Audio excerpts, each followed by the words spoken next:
NASDAQ 100 is down 3.91%.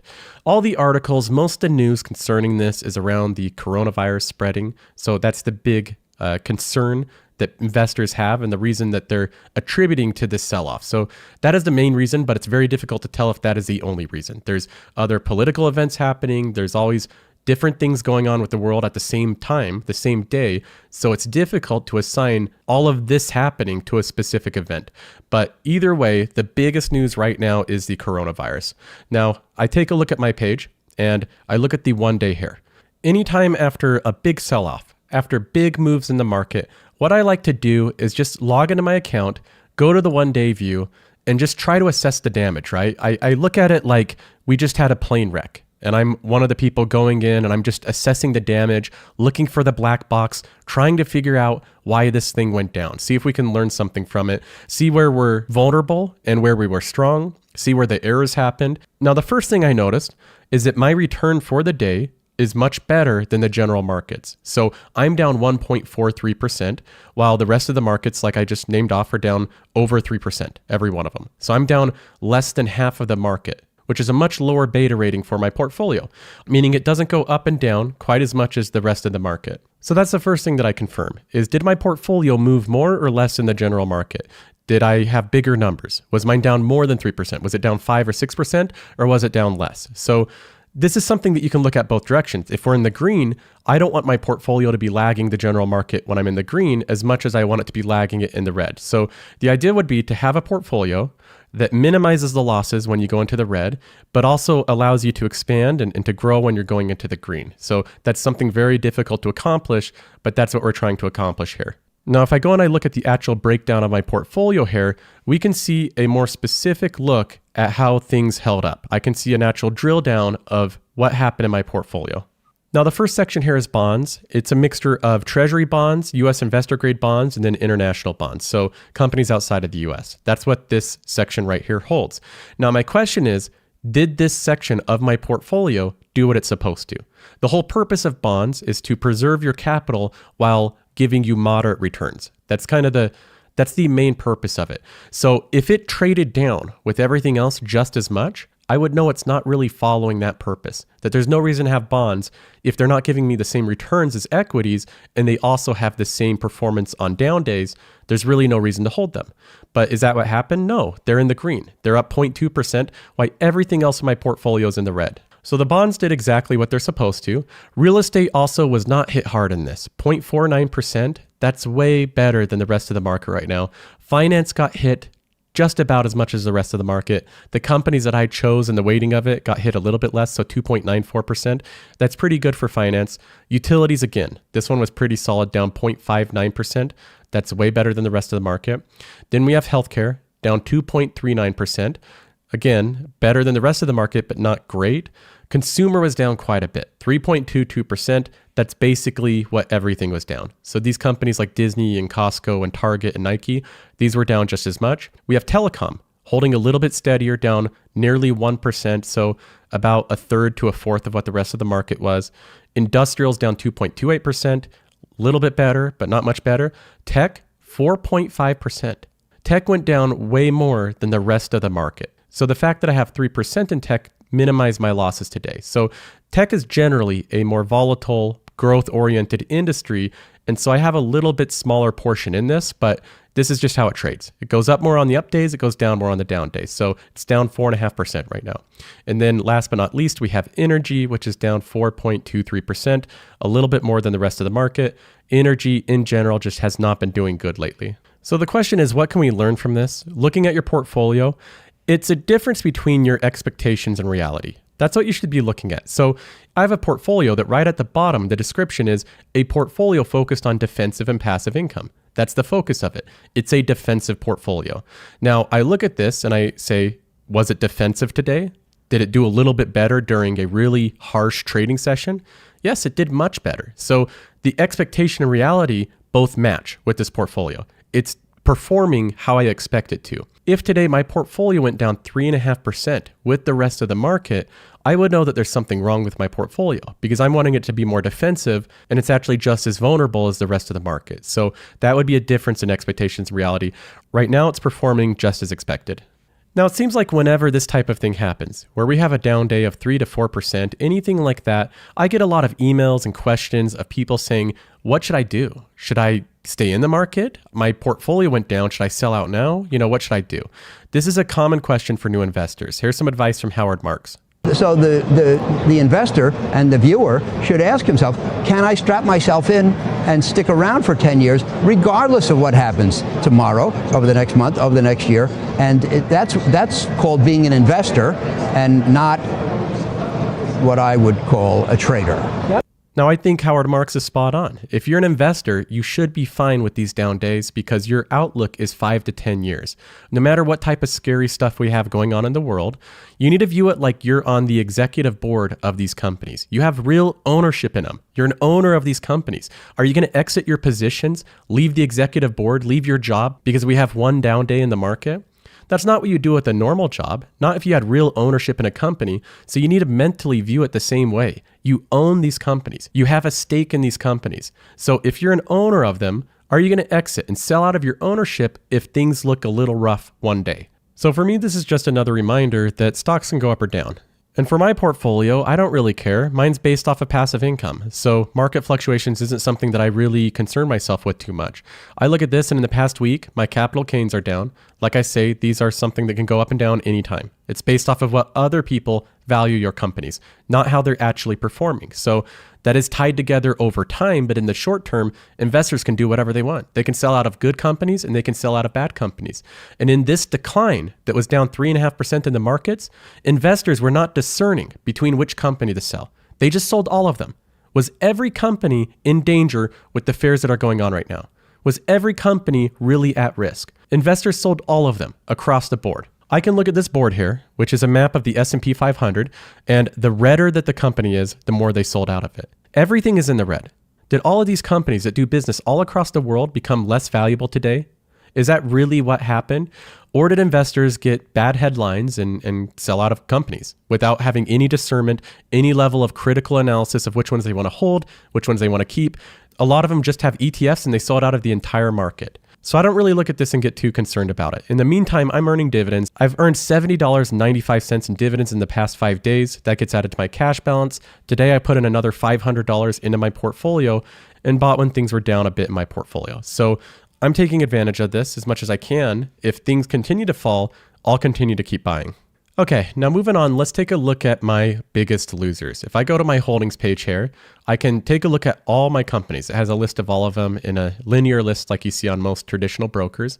But what I can do is I can organize them by my unrealized gain or my unrealized losses. Now, I'll go ahead and organize it by my biggest losers. Coming in at number 1, we have Simon Property. This is the company that I've lost the biggest dollar amount since investing in it because it's just in a tough situation. I've talked about this in previous videos. Simon Property is the biggest mall owner in the world. And as we know, malls are taking on fierce competition from Amazon and other online shopping. That is a growing portion of how people shop. And it's left a lot of investors to believe that there's no place for malls anymore. So this has been a difficult thing for Simon Property. They're having to evolve their locations. I'm personally bullish on Simon Property, but I'm not bullish enough to put a huge amount of money in them. So right now I have about $2,600 invested. I'm down $376. So I've lost a little bit of money with them, but I'm continuing to hold. Coming in at number 2 for my biggest losers is Pfizer. This is a pharmaceutical company. They make lots of drugs and vaccines and those type of products. Now, this company, I don't think there's anything wrong with it. I don't think there's anything bad about the company per se. I just happened to buy it at one of the worst times. It was trading very highly and I bought it when it was a little bit overvalued. So it's come down a bit and I've lost $183 in it. Now my number 3 and number 4 biggest loser, I will group them together because they are both oil companies. Everybody knows that oil companies have not been doing good. Now, I think this is a mixture of the price of oil. I don't know this industry too well. So this is an industry I have very little exposure to. I have less than 1% of my money in oil. And part of that is because I don't feel super confident in evaluating these companies. I rely a lot on other people's analysis, researching other things, but I personally don't have a strong grasp on how to evaluate these. So I'm slowly minimizing my position in them because it's an industry that I don't know much about, and it's an industry I'm not interested to learn too much about. So that combination makes it so that it's out of my area of competence. I want to minimize my exposure to it. And as you can see, I've been in the red on both of these companies. With ExxonMobil, I'm in the red $158. With Chevron, I'm in the red $79. I have not had good luck with oil. I think on top of the normal cycles that these companies go through that are making the price go down, there's also quite a bit of negative stigma about oil. It's just something where a lot of people don't even want to be associated with it. They're pressuring a lot of big institutional investors to move away from oil. So I just see it as a difficult industry to invest in right now, even though we're relying on their products to have our energy right now. So interesting situation to be in, but I'm in the red on both of these. I have very little amounts of money in them. I'm continuing to hold them and have their dividends be dispersed into other companies. So I'm not actually investing in these companies right now. I'm more just holding them and having every single dividend be pushed into different companies. And coming in at number 5 of my biggest loser is a stock that needs no introduction. We have Boeing. This is a company that when I first started my series, I referenced Boeing as a type of company that I thought nothing could go wrong with. That's my opinion I had of it. I thought it was such a solid holding. They're somewhat backed by the US government. They're a duopoly. Their only competitor has just as many back orders as they have. And so I looked at this as a company that I thought there's really not much that can go wrong with it. And then you can see what happens. They have these 2 plane crashes, this horrific news, and ever since then, it's only been more and more bad news. So this goes to show that no matter how much analysis you do on a company or whatever way you feel about it, it's always good to have diversification, because even though I made this call wrong with Boeing, that I thought was a very solid holding that not much could happen to, I'm okay. I don't have too much money in this one company. I was in the green by quite a bit a while back, but either way, this is a company that continues to pay its dividend. I think the planes will eventually get back in the air, so we'll see if there's any upside to this, but right now I'm fine just holding it. So that's it. That's my 5 biggest losers. I have the real estate company Simon Property, the pharmaceutical company Pfizer, the 2 oil companies ExxonMobil and Chevron, and Boeing. Those are the companies I've lost the most money with. Next up, I have to mention this. We have Steve Eisman here, who, again, if you're not familiar with him, he was the guy that was played by Steve Carell in the movie The Big Short. So he shorted a lot of the US banks and made a lot of money doing that. Well, his next short target was Tesla. That was one of the companies that he was shorting. I believe the other one was Zillow, so I'm not sure how the Zillow one has turned out. But the Tesla one, obviously that company has gone up in value a lot, not gone down in value. So I'm excited to hear Steve Eisman's thoughts on how this is all played out. Steve, let me cut to the chase. Are you still short Tesla? I covered a while ago. How did you cover? What was the decision tree to make that decision? Look, everybody has a pain threshold, and when a stock becomes unmoored from valuation because it has certain dynamic growth aspects to it and has cult-like aspects to it, you have to just walk away. So there he says he's covered the short, meaning he's exited that position.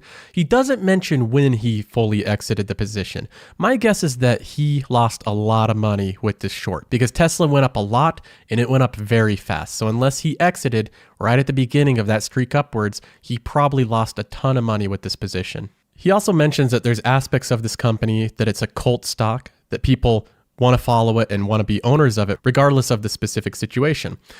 I think that this is obviously true. I look at Tesla and I've said that it's a cult stock for a while. People see it as the future. And how do you put a price tag on the future? That's the way a lot of people are looking at it. So the current valuation of it, even if it seems really high, some people think that it will be worth 10 times more in the future. So it just depends on who you're talking to and whether they see Tesla as a bigger part of the future. Now, they know he's exited the position, but they ask why it went up so much in value. Why did Tesla increase in value so much over the past couple months? So this is a question that actually a lot of people have been looking into and trying to find out the exact reason. It's very difficult to point it to one exact reason. It's difficult to tell. But here's what Eisman says on the subject. I don't have a why. I mean, sometimes there's no why. We booked you for the why. I don't have a why. You look at it, sometimes things can't be explained that well, and if you're short, you got to walk away. There's no glory in losing money.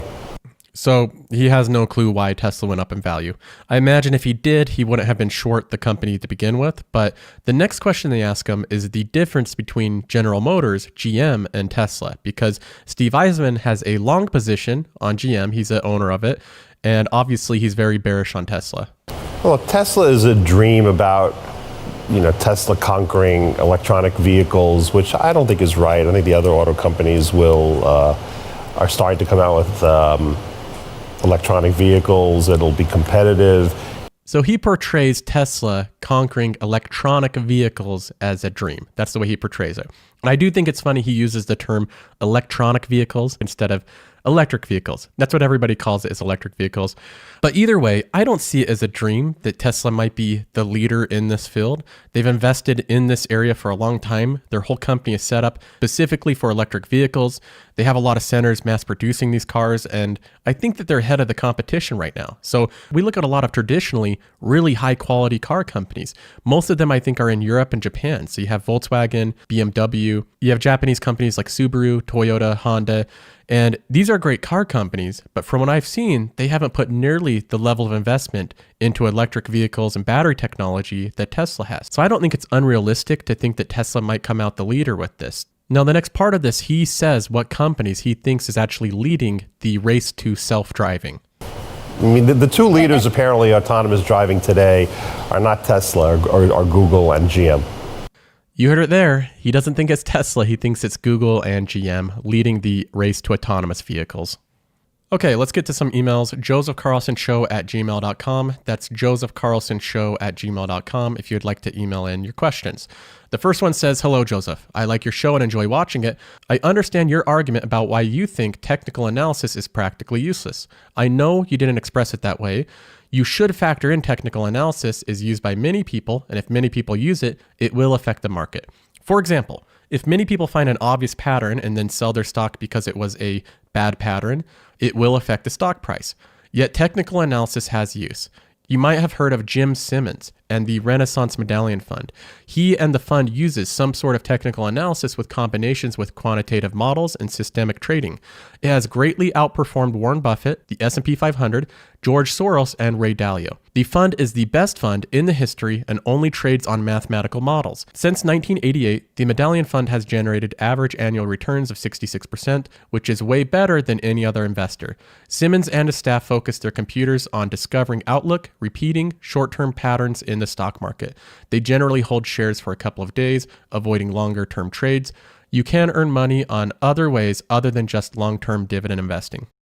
All right, well, I appreciate the email. I think it's a fair question here, a fair criticism. You say at the end of it that you can earn money on other ways than just long-term dividend investing. So I agree with that 100%. I've never made it my goal to say that dividend investing is the supreme form of investing and the only way that you can earn money. I've never said that before and have even suggested that before. In fact, quite the opposite. Through lots of my videos, I talk about the fact that there's a lot of ways to generate wealth in this world. There's lots of forms of investing and strategies that you can pursue. Not only dividend investing, but there's growth investing, there's value. People also invest in real estate and earn wealth that way. There's a lot of ways that have been proven to generate a lot of wealth over long periods of time. So I'm not against anybody else pursuing different ways to earn money. I've never made it my goal to say this is the one and only way and you shouldn't even look at other ways. Now, I will say that I think I did a poor job in representing my views on technical analysis. So most of my criticism was focused on technical analysis in conjunction with very short-term trading. So people that buy into and exit positions the same day, intraday trades, this type of thing going on, and a lot of content creators using it as a means to sell some type of sales funnel or sales course. That's something that I don't really feel comfortable saying that most people are going to be successful doing, that type of thing. Looking at technical analysis on a broader scale, looking at bigger market trends and using statistics that I've worked in the past to be able to make informed decisions on the market, a lot of that can be grouped together in technical analysis, but we're talking about a very wide picture here. So my criticism is very segmented to one specific part of this. It's not the broader outlook of it. Looking back at past trends that have happened over time, that's never going to be something that I'm critical of. So I can give you an example of other investors that also are critical of the same thing that I am, that are also open to looking at stats. We can take a look at Peter Lynch here. Here's a clip from a Peter Lynch lecture that he gave in 1994. The math is simple. There's been 93 years a century. This is easy to do. The market's had 50 declines of 10% or more. So 50 declines in 93 years. About once every 2 years, the market falls 10%. We call that a correction. That means, that's a euphemism for losing a lot of money rapidly, but we call it a correction. And so 50 declines in 93 years, about once every 2 years, the market falls 10%. Of those 50 declines, 15 have been 25% or more. That's known as a bear market. We've had 15 declines in 93 years. So every 6 years, the market's going to have a 25% decline. That's all you need to know. You need to know the market's going to go down sometime. If you're not ready for that, you shouldn't own stocks. So what Peter Lynch said here, I think this all could be grouped into technical analysis. What he did was he looked at historical trends with the market and he extrapolated out into the future to be able to have a more informed and aware decision making in the future. This isn't the type of thing that I was trying to criticize. So this part of technical analysis I think is actually very useful. The part that I have a concern about is very short-term trading, the way that it's used in conjunction with intraday trades when you're competing with hedge funds that have advanced algorithms and you're competing with high-frequency traders. I think it's a very uphill battle. And only a few people that are extremely good at it are going to come out on top, while the people that aren't quite as good are going to struggle. So that's my main point of concern on this subject. Now, having said all of that, I will address some of the main points that you bring up in the email. You mentioned Jim Simmons, who I am familiar with. In fact, at the end of every episode, I show this screen right here, and it has a lot of different amazing investors on it. One of them at the very top left there, that is Jim Simmons. So he is featured at the end of every single one of my episodes. Now, there's a difference though. You got to acknowledge some of the differences here. Jim Simmons is a mathematical genius. This is a guy that helped contribute to string theory. So that's the type of person we're talking about here. He didn't look at a company's chart and try to match a pattern to that company. He created an algorithm that feeds millions of pieces of data to come up with advanced pattern recognition. He created such a uniquely amazing tool for analysis that, like you mentioned, nobody has ever been able to match his performance. So that's the type of person we're talking about here with the Renaissance Medallion Fund. In fact, we can look at a TED Talk. This is an interview with Jim Simmons sharing his thoughts on this very subject. So he gets asked a lot of different questions about the same things that you're talking about here. One of them is about pattern recognition with charts. He's asked about it in this example here. Trend following would have been great in the 60s, and it was sort of okay in the 70s. By the 80s, it wasn't such a It didn't, because everyone could see other that. people did it. So what happened? So how did you...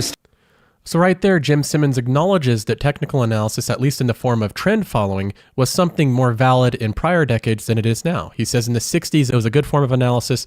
In the 70s, it was okay. And in the 80s, not so much. That was the point he's making. And then he's asked specifically, what are you doing right now to stay ahead of the pack? The way that he says that he stays ahead of the pack is by data, having a lot of data. But the real thing was to gather a tremendous amount of data. And we had to get it by hand in the early days. We went down to the Federal Reserve and copied interest rate histories and stuff like that because it didn't exist on computers. We got a lot of data and very smart people, and that was the key. Now, this is the point that I want to make, that Jim Simmons says that he looks at data to get the advantage in how he's able to perform well. So that's how his fund is able to perform so well. So how much data does he look at? Well, he answers that question right here. Well, everything. I mean, everything is grist for the mill. Whether annual reports, monthly, quarterly reports, the historic data itself, volumes, you name it, whatever there is. We take in terabytes of data a day and store it away and massage it and get it ready for analysis. So he says he takes in terabytes of data a day, and they look for anomalies with it. They look for patterns based off of their algorithms that they developed. They bring that data in and they massage it and normalize it, and they use their analysis based off of that data. So again, you can use Jim Simmons as an example of technical analysis. Sure, it's a valid strategy in the way that he's using it, but can we take what he's doing and apply it to our investment strategy? I think that that's a little bit of a leap. I don't know how I would be able to use what Jim Simmons is doing, where he runs this private fund with this private algorithm he's developed with terabytes and terabytes of data that looks through all this stuff for pattern recognition, where he can get these tremendous results. I don't know how we can apply that to ourselves. I don't know how to take that and say, well, now I can go and I can earn money based off of what he's doing. So I see what you're saying. He does use technical analysis, but I think the application of it in this instance is a little bit different, and I don't see it as widely applicable to everyday investors.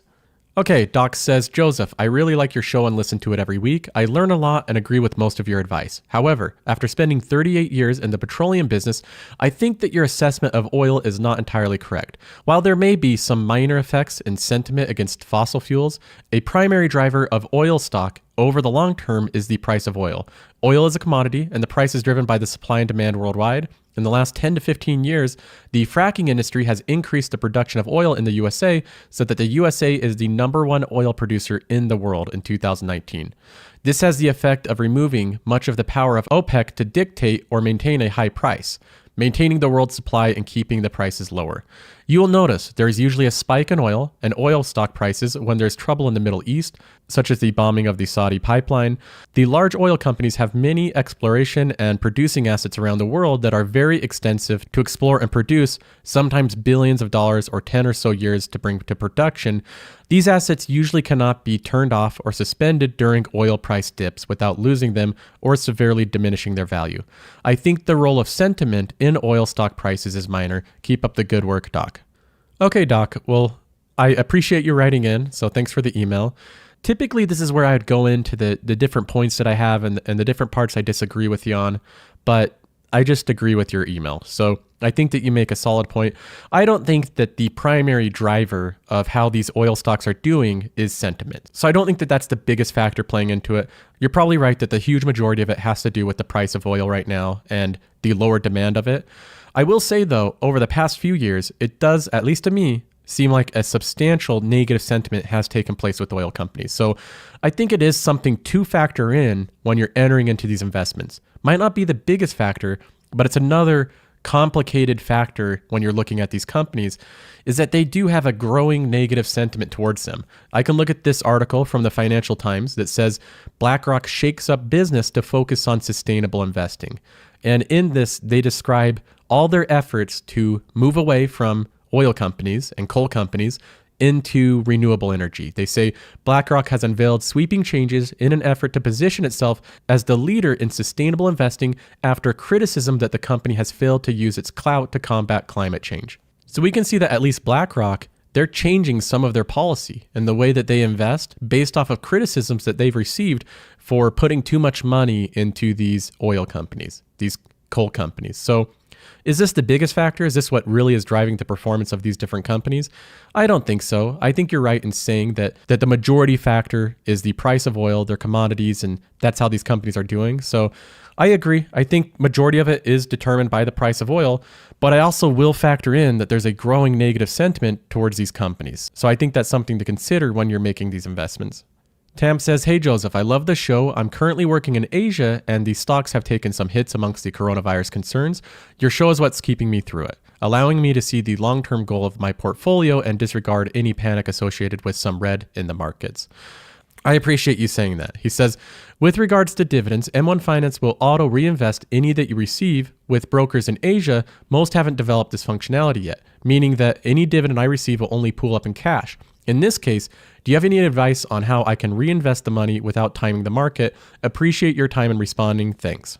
Yeah, so I get this question pretty frequently because M1 Finance has a pretty unique way of reinvesting your dividends. It breaks them up into fractional shares and then it invests in companies that are underweight in your portfolio. So most other brokers really don't have this functionality. Even within the US, a lot of brokers don't have this functionality. So some of them have drip investing, but that's really not the same thing.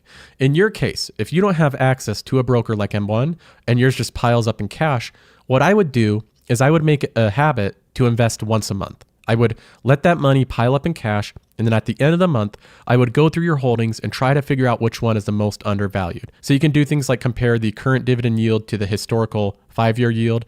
You can compare the PE ratio of one company compared to others in the sectors. You can do different types of research to try to find what company you think is the best investment at the time and put all the money that you've earned for the month in that company.